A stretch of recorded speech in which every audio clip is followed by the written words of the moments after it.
రాష్ట్రంలో పేదరికం లేని సమాజ స్థాపనకు రాష్ట్ర ముఖ్యమంత్రి నారా చంద్రబాబు నాయుడు సంకల్పానికి మార్గదర్శకులుగా తాము పూర్తిగా సహకరిస్తామని నితిన్ కృష్ణ కన్స్ట్రక్షన్స్ అధినేత కొలుసు నితిన్ కృష్ణ ఆగిరిపల్లిలో విస్తృతంగా తిరిగి తాను దత్తత తీసుకున్న కుటుంబాలను కలుసుకుని ఆర్థికాభివృద్ధికి వారు కోరుకున్న సుమారు 10 లక్షల రూపాయల విలువైన పాడి పశువులు, తోపుడు బళ్లు, సైకిళ్లు, కుట్టు మిషన్లు అందజేశారు.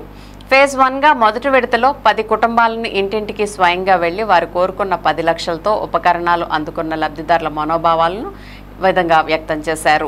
ఆగిరిపల్లి మండలం అమ్మవారిగూడెం గ్రామానికి చెందిన మరియమ్మ మాట్లాడుతూ తమది నిరుపేద కుటుంబమని, తమ కుటుంబ పరిస్థితి తెలుసుకుని ఏం కావాలని అడగ్గా ఒక తోపుడు బండి ఇవ్వమని కోరగా కొద్ది రోజులకే తోపుడు బండి కొనివ్వడం తమకు ఎంతో సంతోషంగా ఉందని తెలిపింది. ఇది కళా నిజమా అనుకుంటున్నామని, నాయకులు మాటిచ్చి మళ్లీ ఎన్నికల వరకు కనబడాలనుకున్న సమయంలో మాట నిలబెట్టుకున్న నితిన్ కృష్ణకి ఇంతటి మంచి పథకం P4 ద్వారా తమకు ఆర్థికంగా ఆదుకోవడానికి కారణమైన ముఖ్యమంత్రి చంద్రబాబు నాయుడికి జీవితాంతం రుణపడి ఉంటామని, ఇంత మంచి నాయకులు ఉండటం తమ అదృష్టమని ఆమె కృతజ్ఞతని, ఆనందాన్ని వ్యక్తం చేశారు. ఆగిరిపల్లి గ్రామానికి చెందిన సైకిల్ అందుకున్న చిన్నారి మరియు లబ్ధిదారులు కూడా తమ సంతోషాన్ని వ్యక్తం చేశారు. ఆగిరిపల్లి మండలం, నా పేరు కలపాల మేరమ్మ.